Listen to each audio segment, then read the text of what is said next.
Hi everyone, कैसे हैं आप सभी। आशा है आप बहुत अच्छे होंगे। आज की इस वीडियो में हम 55 से आगे तक का क्वेश्चन करने वाले हैं, वो भी किस गाइड का, तो एमबीडी गाइड का। कौन सा चैप्टर, तो वास्तविक चैप्टर। और आज यह वीडियो अंतिम वीडियो होने वाला है आई थिंक, इसलिए आप सभी से रिक्वेस्ट है कि अंतिम तक बने रहें। और जब आपको बहुत अच्छा लगे वीडियो और आपको समझ में आए तो एक बार वीडियो को लाइक ज़रूर कर दीजिएगा। इससे पहले की वीडियो 1 से लेकर 55 नंबर तक का क्वेश्चन अगर आप लोगों ने नहीं पढ़ा है तो आप मेरे चैनल के प्लेलिस्ट में जाइए और वहां से जाकर के आप पढ़ सकते हैं। तो चलिए फिर बिना देरी करते हुए हम शुरू करते हैं। 56 नंबर क्वेश्चन है, आपके स्क्रीन पर दिया है कि a इक्वल टू दिया है 2 का पावर 3 गुना 3, 2 का पावर 3 गुना 3। b इक्वल टू दे दिया है हमको 2 गुना 3, 2 गुना 3। c इक्वल टू दे दिया है हमको 3 का पावर n गुना में 5। abc का एलसीएम दे दिया है हमें, इन सब का एलसीएम भी दे दिया है हमें। क्या दिया है, तो 2 का पावर 3 गुना 3 का पावर 2, 2 का पावर 3 गुना 3 का पावर 2, और उसके बाद फिर दे दिया है गुना में 5। तो हमें n का मान पता करना है, n इक्वल टू वाट। हमें n का मान क्या करना है, पता करना है। हम जानते हैं कि एलसीएम में क्या होता है कि जितना गुणनखंड होता है वो सारा लिखा जाता है, और उसमें भी किसकी घातें, तो अधिकतम घातें ली जाती है। तो सबका अभाज्य गुणनखंड करके लिख दिया गया है, एलसीएम निकाल के भी रख दिया गया है। हमें पता करना है कि n का वैल्यू पता करना है। अब देखिए इसमें कि ये जो 3 है और ये जो n है, n मतलब क्या, कोई पूर्ण संख्या जितने बार आया हुआ रहता है। तो एलसीएम में देखिए कि 3 का जो पावर क्या है, 2 है, मतलब 3 का अधिकतम घात क्या है, 2 है। उसके अलावा भी कुछ है 3 का अधिकतम घात 2 ही ना है, और कुछ तो नहीं है। और यहाँ पे n मतलब पूर्ण संख्या, तो 3 का अधिकतम घात 2 है, तो 3 का पावर n का घात क्या हो जाएगा, 2 हो जाएगा। मतलब वहाँ पे 2 आ सकता है यहाँ पर, तो n इक्वल टू क्या हो जाएगा, 2 हो जाएगा, क्योंकि 2 जो है वो अधिकतम घात है 3 का, इसलिए 3 का हमें घात बताना था कि कितना होगा इसमें से ढूंढ करके। तो 3 का अधिकतम घात क्या है, 2 है, तो n की जगह पर 2 हमारा आंसर हो जाएगा। ठीक है, चलिए नेक्स्ट नंबर क्वेश्चन देखते हैं आपके मोबाइल स्क्रीन पर। किसी धनात्मक पूर्णांक a तथा b के लिए a, b का मौसा जो है, मौसा गुने a, b का लौसा निम्नलिखित में से किसके बराबर होगा। हमें दे दिया है 57 नंबर में कि कोई संख्या हमारे पास है a b, उसका मौसा दे दिया है हमें, मौसा गुने लौसा किसके बराबर होता है, मौसा गुने लौसा। कोई संख्या ए बी है, उसका मौसा और गुने लौसा जो है वो किसके बराबर होता है। डायरेक्ट फॉर्मूला हमसे पूछ रहा है किसके बराबर होता है, तो 2 संख्याओं के गुणनफल के बराबर होता है, 2 संख्याओं के गुणनफल के बराबर होता है। ऑप्शन नंबर सी जो है वो हमारा करेक्ट आंसर हो जाएगा। ये डायरेक्ट हमसे फॉर्मूला पूछा था कि एचसीएफ गुने एलसीएम किसके बराबर होता है, तो ए गुने बी के बराबर होता है। ठीक है, अगला है कि 0.49 पे बार को क्या P/Q के रूप में लिख सकते हैं, लिखा जा सकता है। जी हाँ, लिखा जा सकता है।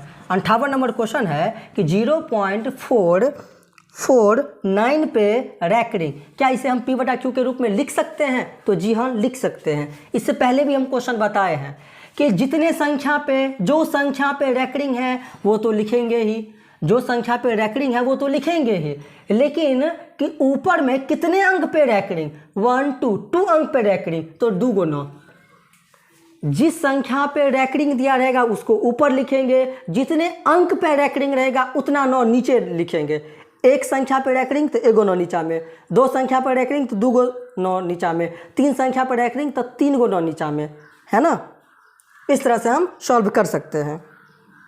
तो ऑप्शन नंबर जो है हमारा, ऑप्शन नंबर बी जो है वो करेक्ट आंसर हो जाएगा, ऑप्शन नंबर बी। चलिए 59 नंबर सवाल देखते हैं, आपके स्क्रीन पर होगा। यूक्लिड विभाजन एल्गोरिथम 2 धनात्मक पूर्णांकों के निम्न में किसे परिकलित करने की तकनीक है। मतलब यूक्लिड विभाजन एल्गोरिथम क्या था, भाज्य बराबर भाज्य गुने भागफल जोड़ शेष था।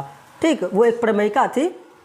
तो एल्गोरिथम जो होता है वो एक चरणों की एक श्रृंखला जो होती है, मौसम जो हम बनाते हैं सिस्टम से जो लिखते हैं, चरणबद्ध जो लिखते हैं, उसी को हम एल्गोरिथम कहते हैं। उससे क्या बनाया जाता है, क्या बनाने की तकनीक है, लॉसा बनाने की तकनीक है कि मौसा बनाने की तकनीक है कि भागफल निकालने का तकनीक है कि शेषफल निकालने का तकनीक है। तो आपको बता दें, अगर आप पढ़े होंगे फर्स्ट नंबर चैप्टर वास्तविक संख्या, तो आपको पता होगा कि यूक्लिड विभाजन एल्गोरिथम से केवल मौसा ही निकाला जाता है। क्या निकाला जाता है? केवल मौसा निकाला जाता है। तो ऑप्शन नंबर बी जो है वो हमारा करेक्ट हो जाएगा। क्या निकाला जाता है? केवल HCF निकाला जाता है, इसके अलावा कुछ और नहीं निकाली जाती है।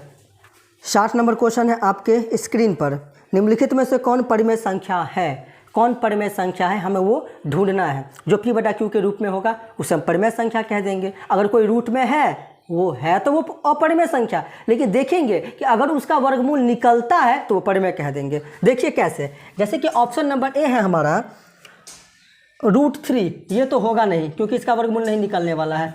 बी नंबर ऑप्शन देखिए 2√2/√2, तो √2 से √2 को काट दीजिए ना, तो बचेगा क्या? 2, नीचे में कुछ नहीं तो 1। ये P/Q के रूप में है ना, तो यही हमारा क्या हो जाएगा? परिमेय संख्या हो जाएगा। Option number B is the correct answer.